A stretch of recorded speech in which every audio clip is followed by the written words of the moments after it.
बाद एक लैंडोल्ट करके एक केमिस्ट हैं या साइंटिस्ट हैं कह सकते हैं, उन्होंने भी अपना एक एक्सपेरिमेंट किया और सेम चीज़ें बताने की कोशिश की कि एंथोनी लेवेजियर ने जो चीज़ बताया था कि द्रव्य अविनाशी होता है, उसका केवल अवस्था परिवर्तन होता है, रूप परिवर्तन होता है, चाहे भौतिक रूप से हो या रासायनिक रूप से हो, अभिकारक और उत्पाद दोनों के जो द्रव्यमान होते हैं वो नियत ही होते हैं, स्थिर होते हैं, बराबर होते हैं। इसको भी समझाने के लिए उन्होंने एक एक्सपेरिमेंट दिया। ठीक है, तो ये एक्सपेरिमेंट क्या है, तो आप थोड़ा सा यहाँ पर इसको फिगर को देख लीजिए, इससे आपको और इजी तरीके से समझ में आएगा। ये एक लैंडोल ने क्या किया था, एक एच आकार का एक ट्यूब बनाया जिसे लैंडोल ट्यूब कहते हैं। क्या बोलते हैं हम लोग इसे, लैंडोल ट्यूब कहा जाता है। ठीक है, ये ए है। ओके ओके, तो उन्होंने एक लैंडोल ट्यूब बनाया। ठीक है, लैंडोल्स ट्यूब। ठीक है, तो ये जो ट्यूब है उसे हम लैंडोल ट्यूब कह रहे हैं, जो एच आकार का होता है, जिसमें एक सिरा जो है चौड़ा होता है, एक सिरा सकरा, और सकरा सिरा दोनों ट्यूब को क्या करता है, जोड़े हुए रखता है। ठीक है, अब इसमें एक इम्पॉर्टेंट चीज है, यहाँ पर देख सकते हैं, पहले ट्यूब में हमने सोडियम क्लोराइड लिया, दूसरे ट्यूब में हमने सिल्वर नाइट्रेट ली, तो अलग अलग तरीके के सॉल्यूशन हमने लिए हैं। ठीक है, अभी देखिए हमने जो उनका जो जुड़ा हुआ हिस्सा यानी सकरा हिस्सा है इस ट्यूब का, उसको हमने ऊपर की तरफ रखा है और नीचे हमने सॉल्यूशन डाल रखा है। ठीक है, अब जैसे ही हम यहाँ पर ये करने के बाद यहाँ पर देखें कि इनका वेट देख लेंगे, केमिकल वेट, अभी मैं इसको आपको करके दिखाऊंगा किस तरीके से होता है। तो यहाँ पर देख पा रहे होंगे आप लोग कि जो सोडियम क्लोराइड है और सिल्वर नाइट्रेट है, ठीक है, ये चीजें जो है,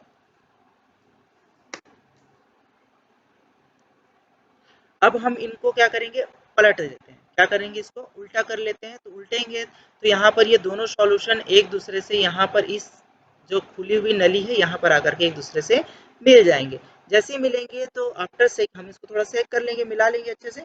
तो मिलाने के बाद कुछ इस तरीके से वापस से हम इसे नीचे की ओर पलट लेते हैं, तो देखते हैं कि इनमें अभिक्रिया हो चुकी होती है ना, रिएक्शन हमें देखने को मिलता है। तो यहाँ पर देख सकते हैं सोडियम क्लोराइड सिल्वर नाइट्रेट ये अभिकारक है, और यहाँ पर एक प्रोडक्ट बन जाता है। कैसे, तो ये आपका NaCl है ना, और AgNO3 क्या रिएक्शन होता है, तो यहाँ पर हो जाता है जो नाइट्रेट है वो सोडियम के साथ, और सिल्वर जो है क्लोरीन के साथ में अभिक्रिया कर लेता है। तो हमें मिलता है यहाँ पर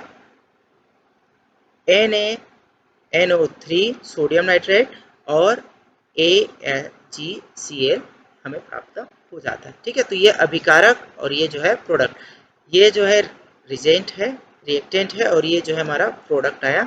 तो दोनों ही केस में देखिए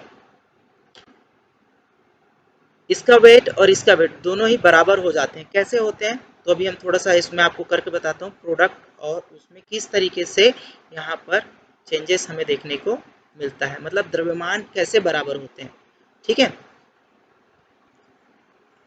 इससे आपको और इजी हो जाएगा। ठीक, चलिए मैं यहाँ पर एक बीच में एक सेल बना दे रहा हूँ। यहाँ पर हम अभिक्रिया के पहले, ठीक है, जैसे रिएक्टेंट या अभिकारक की बात करते हैं, उनका द्रव्यमान लेंगे, और यहाँ पर उत्पाद या प्रोडक्ट इसका द्रव्यमान को मेजर करें। ठीक है, तो चलो चलो हमारे पास यहाँ पर देख सकते हैं सोडियम क्लोराइड। तो सोडियम का जो द्रव्यमान होता है वो होता है, चलिए हम इसको राउंड अप में लेते हैं। ठीक है, तो ये इसका द्रव्यमान हो गया 23। क्लोरीन का 35.5 होता है, हम इसे 35 लेके चल रहे, दोनों तरफ बराबर ही लेंगे। ठीक है, इधर 35 ले रहे तो उधर क्लोरीन में भी 35 ही लेंगे। ओके, हम अब यहाँ पर एक एक अमाउंट था, सिंगल सिंगल था, तो हमने इसमें किसी भी प्रकार को कुछ चेंजेस नहीं किया, दोनों को ऐड कर दिया। अब सिल्वर का लेते हैं, है ना, तो सिल्वर की बात करते हैं, तो सिल्वर का जो परमाणु क्रमांक होता है 46 होता है, 47 होता है। तो इसका जो द्रव्यमान है हम इसको ले लेते हैं 107 ले लेते हैं। ठीक है, 107.8 समथिंग होता है, तो हमने इसे 107 ले लिया।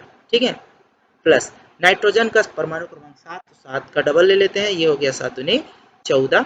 ठीक, उसके बाद ऑक्सीजन, ऑक्सीजन का होता है 16, तो ये हो गया आपका 16। कितने हैं, 3 बार है, तो हमने इसे 3 ले लिया। ओके, इधर सेम चीजें हम ले लेते हैं, यहाँ पर सोडियम का है, जो मैं इसको अलग कलर में लिख लेता हूँ। सोडियम का होता है आपका 23।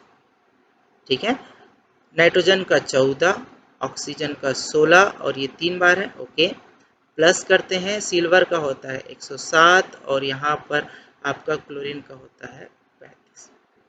ठीक है, तो हम इसको ऐड कर लेते हैं। चलो, ये हो गया आपका 5 3 8, ये हो गया आपका इतना 58 हो जाएगा, ये 107 और ये आपका 14 है ना, 16 दूनी 32, 16 तिया 48। ठीक, यहाँ पर भी देख लो, चलो इसको ऐड कर लेते हैं। ये हो गया आपका 8 है ना, 7 और ये 3 है ना, 16 तिया 48 और ये 107 प्लस 35। ठीक, ओवरऑल हम इसको ऐड कर लेते हैं। चलो कैसा होगा, 8 4 12, 12 7 19, 19 और 27। ठीक है, हासिल गया 2, 6 7, 7 5 12, 12 का 2 हासिल गया 1। ठीक है, और ये 227। यहाँ पर भी कुछ ऐसा ही होना चाहिए। देखो अभिकारक का जो द्रव्यमान है वो 227 आया। यहाँ पर देखो 12 15 5 20, 7 27, 27 का 7 हासिल किया 2। ठीक है, 5 4 9, 9 और 3 12। ठीक है, हासिल किया 1 और ये, तो दोनों तरफ अभिकारक और उत्पाद दोनों तरफ ही इसका जो द्रव्यमान है देख पा रहे होंगे 27 227 आ रहा है। इसका मतलब ये होता है, ठीक है, लेंडोल ने ये इस प्रयोग से सिद्ध किया कि पदार्थ जो है चाहे भौतिक रूप से हो या रासायनिक रूप से हो, यानी कि भौतिक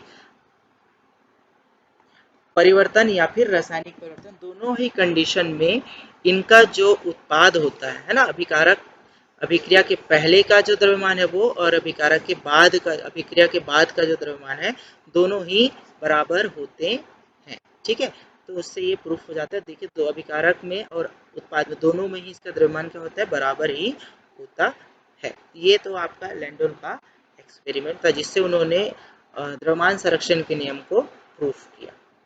ठीक है, उसके बाद द्रव्यमान संरक्षण के नियम में कुछ संशोधन हुए, है ना, थोड़े से चेंजेस आए, क्योंकि ये पूरा पूरा जो है वर्क नहीं करता है। ये कहा गया बाद में, जो एक साइंटिस्ट हैं अल्बर्ट आइंस्टीन, आपने नाम सुना होगा।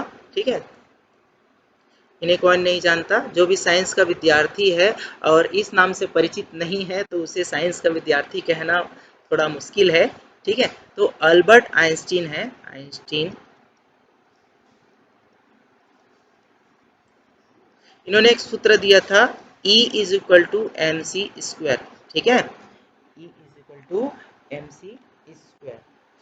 तो यहाँ पर जो है, जैसे ही किसी परमाणु के द्रव्यमान, यानी कि द्रव्यमान पर हम कह सकते हैं कोई पदार्थ है उसका द्रव्यमान है ना, सपोज ये इसका द्रव्यमान, तो यहाँ पर कोई किरण आकर के टकराती है। ठीक है, क्या हो रहा है, कोई किरण आकर के टकराती है, तो यहाँ पर जो आइंस्टीन सर के जो नियम है ना, जो फार्मूला है ई एम सी स्क्वायर, इसके अकॉर्डिंग द्रव्यमान धीरे धीरे धीरे धीरे क्या होता है, ऊर्जा में कन्वर्ट हो जाता है। मतलब मास जो है, ठीक है, यहाँ का जो मास है, द्रव्यमान है, वो एनर्जी में कन्वर्ट हो जाता है, इसमें एनर्जी में कन्वर्ट हो जाता है। क्या कहा मैंने, जो किसी पदार्थ है उसका जो द्रव्यमान है, द्रव्यमान पर जैसे ही हम प्रकाश किरणें डालते हैं, है ना, प्रकाश किरणें जैसे ही हम इस पर डालते हैं, तो उसका जो मास है वो एनर्जी में क्या होता है, कन्वर्ट हो जाता है। ठीक है, नॉर्मली रासायनिक अभिक्रिया में ये काफ़ी कम मात्रा में, काफ़ी कम मात्रा में यहाँ पर एनर्जी जो है रिलीज होती है।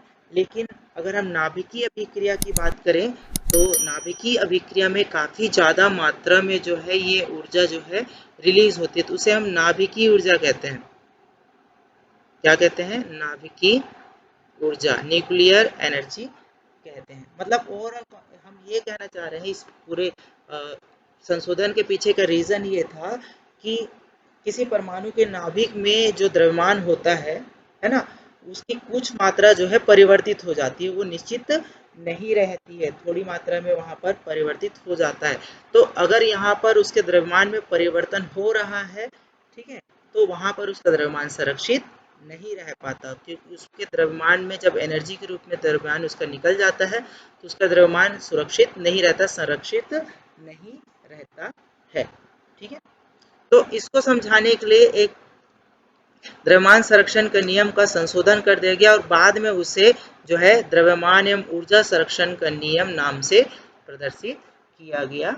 ठीक है, पारित किया गया। तो इस नियम में क्या कहा गया, किसी निकाय के द्रव्यमान तथा ऊर्जा का कुल योग, यानी यहाँ पर उसका द्रव्यमान और उससे निकलने वाली ऊर्जा का जो कुल योग होगा वो हमेशा स्थिर होगा, क्योंकि कुछ मात्रा में जो द्रव्यमान है वो एनर्जी फॉर्म में कन्वर्ट हो जाता है, जिससे उसका द्रव्यमान थोड़ा सा क्या हो जाता है, चेंज हो जाता है। तो यहाँ पर उसके जो मास है, ठीक है, और उसकी एनर्जी, इन दोनों का जो योग होगा वो टोटल द्रव्यमान के योग के बराबर, उस परमाणु का जो एक्चुअल जो द्रव्यमान रहा होगा उसके योग उसके बराबर होगा।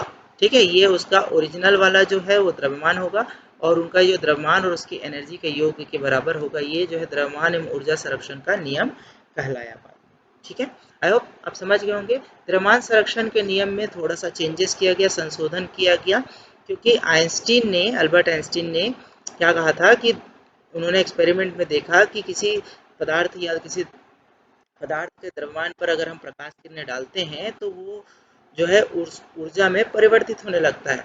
ठीक है, लेकिन रासायनिक अभिक्रिया में थोड़ा थोड़ा बहुत कम मात्रा में इसमें परिवर्तन देखने को मिलता है, लेकिन नाभिकीय ऊर्जा के रूप में यानी नाभिकीय अभिक्रिया में देखते हैं तो नाभिकीय ऊर्जा के रूप में यहाँ पर काफ़ी ज़्यादा मात्रा में उसका जो ऊर्जा है वो रिलीज होता है, जिसे हम नाभिकीय ऊर्जा कहते हैं। क्या कहते हैं, नाभिकीय ऊर्जा कहते हैं। ठीक है, जिसके कारण उसका जो द्रव्यमान है वो संरक्षित नहीं हो पाता, उसमें थोड़ी सी कमी आ जाती है। तो इसी को ध्यान में रखते हुए उन्होंने द्रव्यमान संरक्षण के नियम में संशोधन कर उसे द्रव्यमान एवं ऊर्जा संरक्षण का नियम नाम दिया।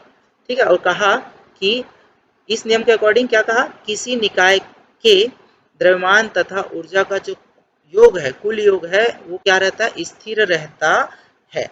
ठीक है, ये चीजें उन्होंने कहा द्रव्यमान संरक्षण या द्रव्यमान ऊर्जा संरक्षण के नियम के बारे में। ठीक है बच्चों, आई होप